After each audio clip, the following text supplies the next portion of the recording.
성경 말씀은 로마서 10장 1절로부터 15절까지입니다. 13절로부터 읽겠습니다. 누구든지 주의 이름을 부르는 자는 구원을 얻으리라. 그런즉 저희가 믿지 아니하는 일을 어찌 부르리요? 듣지도 못한 일을 어찌 믿으리요? 전파하는 자가 없이 어찌 들으리요? 보내심을 받지 아니하였으면 어찌 전파하리요? 기록된 바 아름답도다 좋은 소식을 전하는 자들의 발이여 함과 같으니라. 이 시간에는 아름답도다 좋은 소식 전하는 발이여 이 제목으로 말씀을 드리겠습니다. 이스라엘은 하나님의 택한 백성입니다. 그들에게 율법을 주신 것은 그들을 기초돌로 전 세계의 구원의 복음을 증거하기 위한 것입니다. 그런데 이들을 향한 하나님의 사랑의 방법이 미워하고 불쌍히 여기는 것입니다. 이는 이들을 본보기로 엄하게 키운다는 것이요. 그래서 잘못하면 매를 대는 진로의 그릇으로 쓰신다는 것입니다. 그러나 정작 그들이 받은 율법이 유다와 이스라엘 두 집에는 거치는 돌, 걸리는 반석이 되고 예루살렘 거민에게는 올무가 되었다라고 했습니다. 왜? 율법의 참뜻은 율법에 비추어 내가 죄인됨을 알고 이 땅에 오실 구세주 예수를 맞으라는 것입니다. 그런데 이 뜻을 저들이 몰랐습니다. 왜? 하나님의 감췄기 때문입니다. 하나님은 이사야서 6장 9절로 10절에서 이사야에게 너는 가서 이 백성에게 이르기를 너희가 듣기는 들어도 깨닫지 못할 것이요 보기는 보아도 알지 못하리라 하여 이 백성의 마음으로 둔하게 하며 그 귀가 막히고 눈이 감기게 하라 하셨습니다. 그리고 이사야서 8장 16절에서도 너는 증거의 말씀을 싸매며 율법을 나의 제자 중에 봉함하라 했습니다.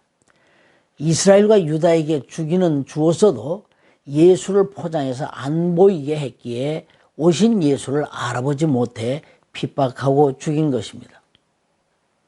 그렇게 눈이 감기었기에 저들은 율법의 조문들을 잘 지키면 의로워지겠구나라고 생각한 것입니다.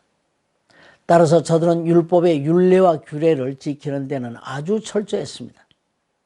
안식일에 계란 2개 이상 들 만큼 힘쓰지 않고 또 박하와 근처의 11조도 정확하게 세어가면서까지도 했습니다. 곧 이들은 행위 구원 쪽입니다. 그런데 하나님도 모르고 더군다나 율법의 행위도 없었던 이방인에겐 곧장 믿음으로 구원 얻는 길을 열어주셨습니다. 곧 이것이 나중된 자가 먼저 된 것입니다. 믿음으로 구원 얻는다는 것은 이미 구약에 말씀하고 있었던 것입니다. 곧 로마서 10장 8절로 9절에 보면 마음으로 믿어 입으로 시인하면 구원이라는 말씀은 신명기 30장 11절 14절의 말씀이 이루어진 것입니다. 즉 오직 그 말씀이 내게 심히 가까워서 내 입에 있으며 내 마음에 있은 즉 내가 이를 행할 수 있느니라 했습니다.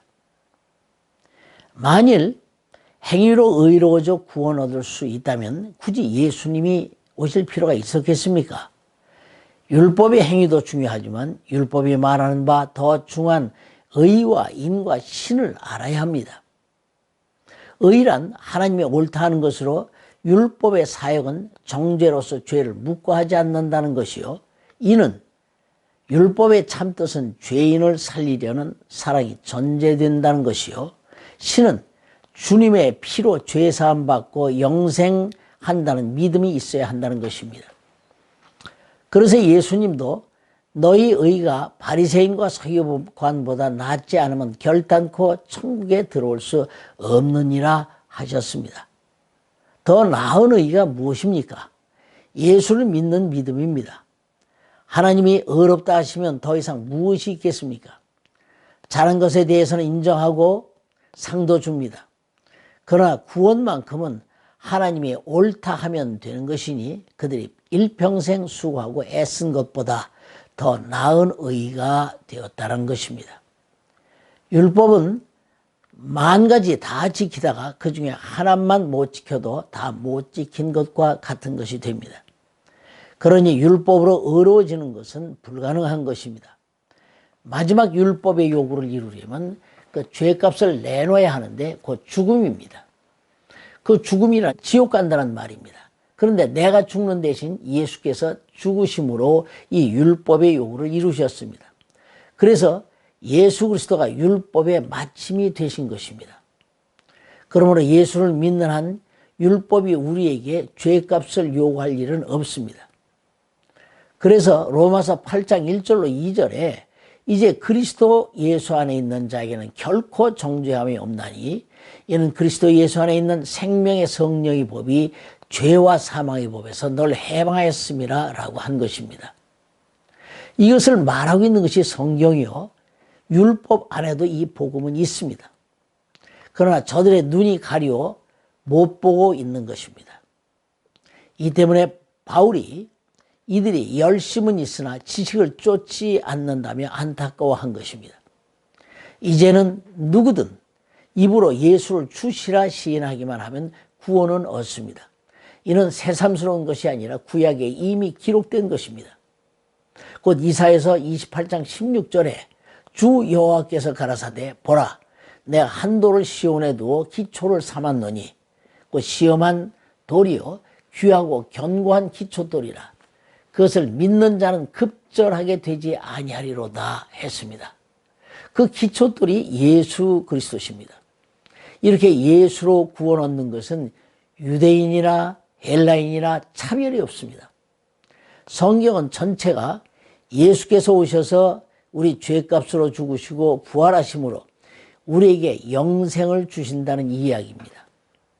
이 언약을 믿는 것을 믿음이라고 하고 이 믿음 있는 자를 의롭다 하십니다. 왜 믿음의 말씀이라 했을까요? 우리가 그분을 모셔 내리거나 끌어올리거나가 아니라 하나님이 보내셔야 하기 때문입니다. 그것을 믿으라는 것입니다. 그래서 이 믿음은 선물입니다. 믿음의 대상이 예수시요. 우리가 한 일은 아무것도 없어도 창세기부터 되어온 그 말씀은 믿으라고 준 것입니다. 행위가 아니라 하나님의 약속을 믿으라는 것입니다. 이 믿음은 들음에서 납니다. 전파하는 자의 듣고 들은 후 마음으로 믿어 입으로 시인하는 것입니다. 분명한 것은 이 구원의 복음은 전파하는 자가 있어야 한다는 것입니다. 보내신 이가 전하고 전한 것을 들어야 믿음이 생깁니다. 그런데 지금 우리는 그 복음을 들었습니다. 복음을 듣고도 믿지 않는다면 지옥 밑바닥입니다. 예수는 하나님이 보내셨고 그가 전하니까 듣고 들으니 믿고 믿으니 부르신 것입니다. 절대 믿음 없는 자는 아무리 세상적 행위가 좋아도 부르지 않습니다. 오늘 이 좋은 소식을 전할 자가 바로 납니다.